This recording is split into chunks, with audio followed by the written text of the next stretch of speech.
That's a bridge. Got a unicorn bridge. Right, girls, we're going to do something very interesting. We're going to count 3 eggs, but we're going to count them in Shona. Are you ready? Yeah. Yes is the answer we're looking for. Right. So if we have 1 egg, we call it Zai rimwe. An egg is called Zai. Who wants to hold the first egg? No. Thank you. That's Zai rimwe. Yes, we've got more eggs, but we're going to count them one by one. So, 2. you've got Zai rimwe, you've got 1 egg. Now, when we have 2 eggs, it stops being Zai and becomes Mazai. So now, mune Mazai mairi. You have 2 eggs. Who remembers the name for egg? Starts with a Z. Zai. Egg is Zai. Who knows the word for egg? Zai. Yes, well done. So you've got Zai rimwe. And when you have 2, you have Mazai mairi. They can't go.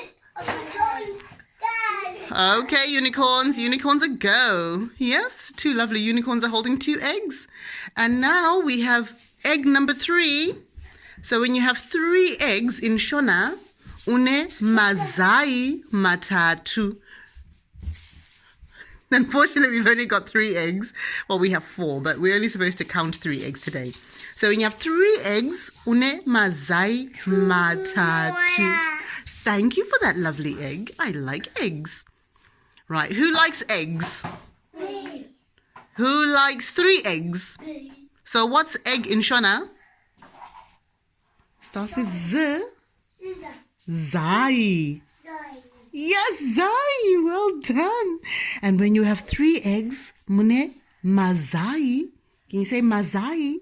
Mazai. Mazai. Mazai. Ma.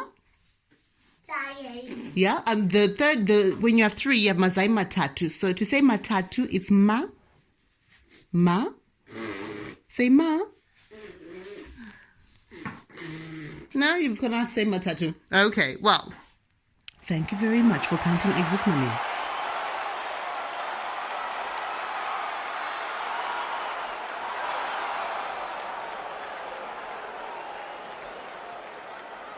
Nhasi tikuda kuverenga kubva pana 1 kusvika pana 5 muchishona, asi tichishandisa zvinhu zvakasiyana. Toda kutanga tichiverenga tichishandisa mazai. Kana tine mazai tinoti zai rimwe, mazai maviri,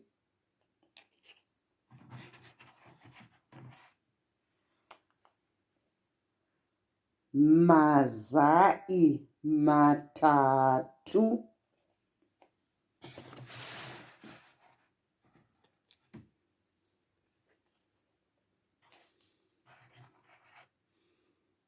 mazai mana, mazai mashanu. Tanzwisisa? Zvineko zvino tava kuda kushandisa penzura. Tione mutsauko pakuverenga kwedu. Tinoti penzura imwe, penzura mbiri,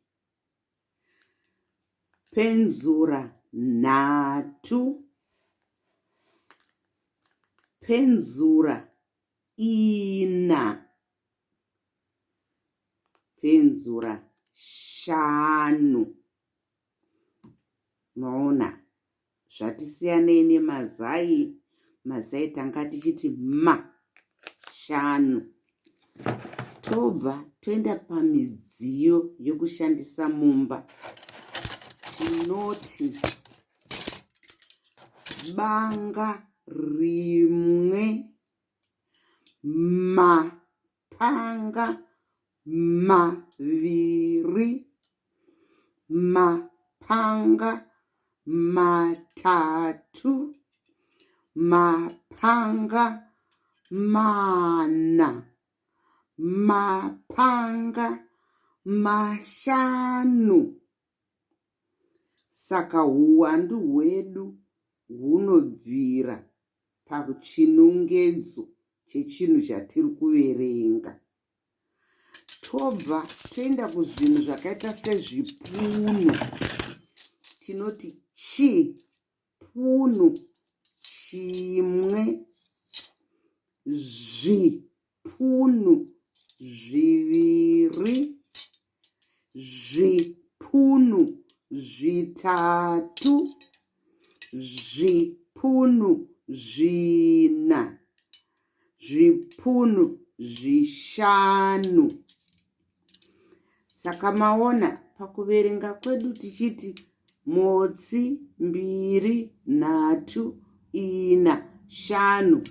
Tinoti zvakare chimwe, zvipiri, zvitatu, zvina, zvishanu. Toti zvakare rimwe, maviri, matatu, mana, mashanu. Toti zvakare rimwe, maviri, matatu, mana, mashanu. Zvichienderana nekuti chii chatiri kuverenga. Aiwa, maita henyu. Tosangana zvakare muchirongwa chedu cheSarura Kids.